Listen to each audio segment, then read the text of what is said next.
نحمدہ ونصلی علی رسولہ الکریم اما بعد فاعوذ باللہ من الشیطان الرجیم بسم اللہ الرحمن الرحیم رب اشرح لی صدری ویسر لی امری واحلل عقدۃ من لسانی یفقہوا قولی جزا اللہ عنا محمدا ما ہوا اہلہ۔ میرے تمام سننے والوں کو السلام علیکم ورحمۃ اللہ وبرکاتہ۔ سامعین کرام، اللہ کے فضل و کرم سے ہم اپنے سبق کی ابتدا کرنے جا رہے ہیں۔ قرآن پاک، اس کی آیات، ترجمہ اور مختصر تفسیر۔ سبق شروع کرنے سے پہلے آپ لوگوں سے ایک سوال کرتی ہوں کہ قرآن پاک کی کون سی صورت ہے جسے عروس القرآن، قرآن کی دلہن کہا گیا ہے؟ اس کا جواب آپ کو ویڈیو کے آخر میں دوں گی۔ آپ میں سے جس کو علم ہے وہ کمنٹ میں جواب لازمی دیں۔ سبق کی ابتدا ہم کرتے ہیں سورۃ فاتحہ سے۔ ترتیب کے اعتبار سے جو قرآن پاک کی سب سے پہلی سورت ہے۔ سورۃ فاتحہ کی بہت ساری فضیلتیں ہیں اور اس کے بہت سارے اور نام بھی ہیں۔ سورہ فاتحہ کو ام القرآن بھی کہا جاتا ہے، سورہ فاتحہ کو ام الکتاب بھی کہا جاتا ہے، سورہ شفا بھی کہا جاتا ہے، اور سورہ فاتحہ کو سبع مثانی بھی کہا جاتا ہے۔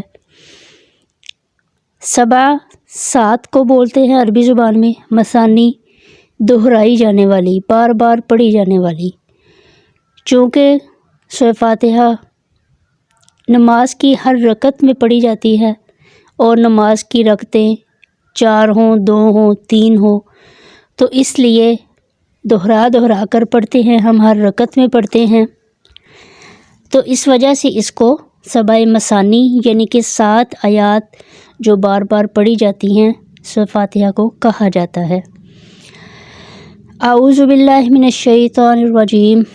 اعوذ، میں پناہ مانگتی ہوں اللہ کی۔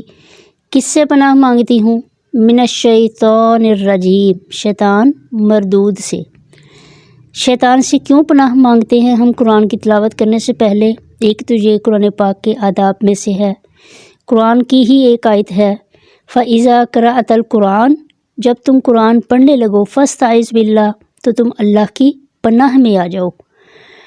اب اس چیز کا یہاں پہ جو ہے وہ قابل غور بات ہے کہ ہم کس چیز کی وجہ سے ہم کیا اللہ کی پناہ میں آنا چاہتے ہیں۔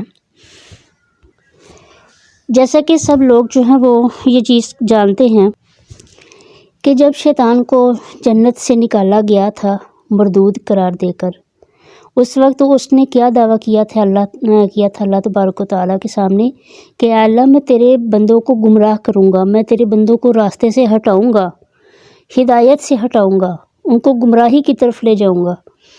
تو چونکہ قرآن سرچشمہ ہدایت ہے، قرآن پڑھ کے ہمارے علم میں یہ چیز آتی ہے کہ کون سی چیز ہے جو ہمیں سیدھے راستے کی طرف چلاتی ہے۔ تو اس لیے قرآن پاک شروع کرنے سے پہلے اعوذ باللہ کا حکم دیا گیا تاکہ ہم شیطان کے شر سے، اس کے وسوسوں سے محفوظ رہیں۔ بسم اللہ الرحمن الرحیم۔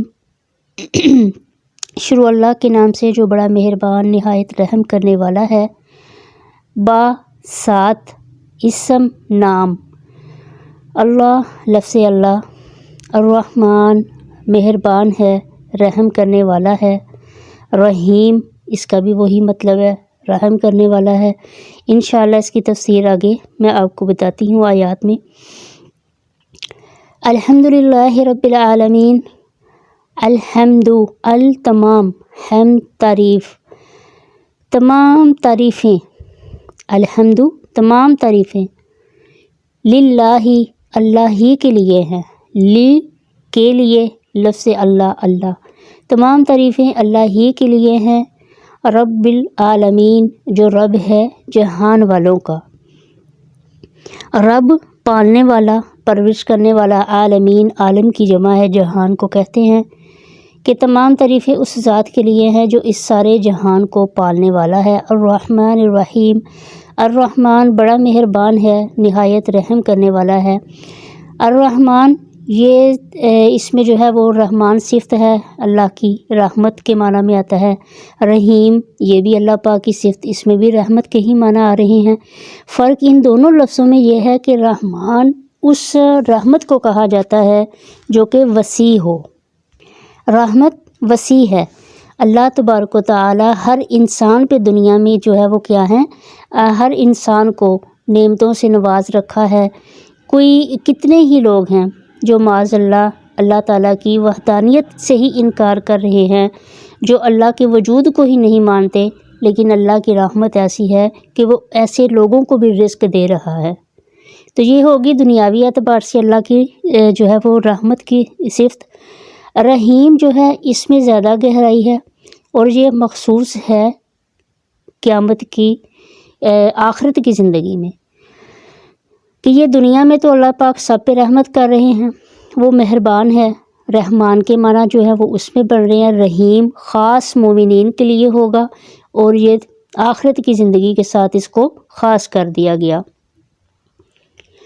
مالکی یوم الدین، وہ مالک ہے، بادشاہ ہے جزا کے دن کا۔ مالک بادشاہ، یوم یہ دن کو کہا جاتا ہے، الدین بدلہ، جزا کہ وہ بدلے کے دن کا مالک ہے۔ مالک تو دنیا میں بھی ہر چیز کا اللہ ہی ہے تو وہ مالک ہے جزا کے دن کا۔ جزا بدلے کو کہتے ہیں۔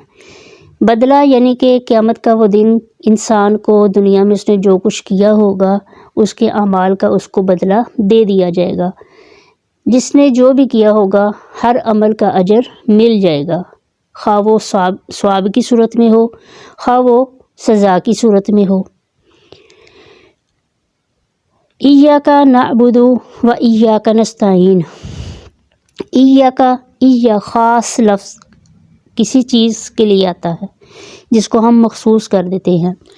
کاف ضمیر آ رہی ہے مخاطب کی، ایاک خاص تیری ہی، نعبد ہم عبادت کرتے ہیں۔ نعبد مضارع کا صیغہ ہے۔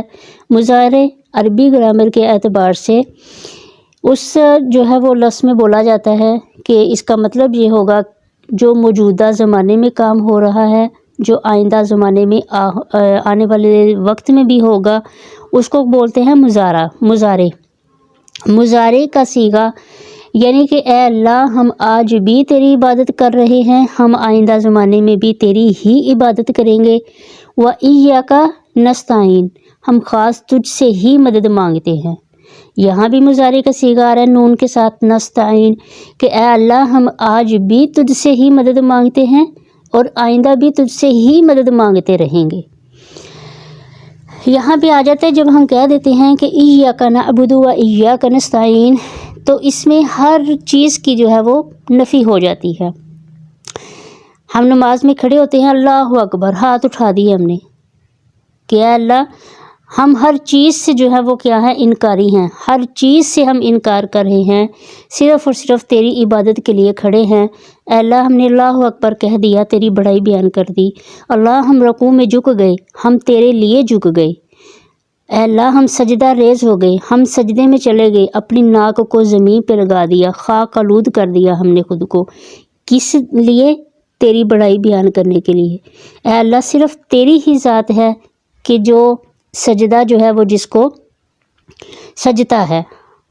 اے اللہ ہم خود کو جھکاتے ہیں تو اس میں کوئی ہمارا مقصد نہیں ہے، کوئی اس کے علاوہ تیرے سوا کوئی معبود نہیں، تو اے اللہ ہم تیری ہی عبادت کرتے ہیں، تو ہم تیری عبادت ہی کرتے رہیں گے، تجھ سے مدد مانگتے ہیں اور ہم تجھ سے ہی مدد مانگتے رہیں گے۔ الحمدللہ رب العالمین، تمام تعریفیں اللہ کے لیے جو رب ہے جہان والوں کا۔ الرحمن الرحیم، وہ بڑا مہربان نہایت رحم کرنے والا ہے۔ مالکی یوم الدین، وہ جزا کے دن کا مالک ہے۔ ایاک نعبد و ایاک نستعین، ہم تیری ہی عبادت کرتے ہیں اور تجھ سے ہی مدد مانگتے ہیں۔ یہ آج ہم اس آیت تک جو ہے وہ ہمارا سبق جو ہے وہ مکمل ہوتا ہے۔ انشاءاللہ اللہ کی مدد کے ساتھ ہم اس کو جو ہے وہ اگلے سبق میں اگلی آیات کا ترجمہ تفسیر کریں گے، اور یہ اسی صورت ممکن ہوگا کہ جب آپ لوگ ہمارا ساتھ دیں گے۔ آپ لوگوں سے گزارش ہے چینل کو سبسکرائب کرنا نہ بھولیں، اور اس کو جتنا زیادہ ہو سکے ویڈیو کو شیئر کریں، بیل آئیکن کو کلک کر دیں تاکہ زیادہ سے زیادہ ہماری یہ ویڈیو لوگوں تک پہنچ سکے، قرآن سے ہم سب مستفید ہو سکے۔ میں نے ویڈیو کے شروع میں آپ سے ایک سوال کیا تھا کہ وہ کون سی صورت ہے جس کو عروس القرآن، قرآن کی دلہن کہا گیا ہے، تو اس کا جواب ہے سورہ رحمان۔ اللہ تبارک و تعالی مجھے آپ کو سب کو عمل کی توفیق عطا فرمائے۔ ملتے ہیں اگلی ویڈیو کے ساتھ انشاءاللہ۔ وما علینا الا البلاغ المبین۔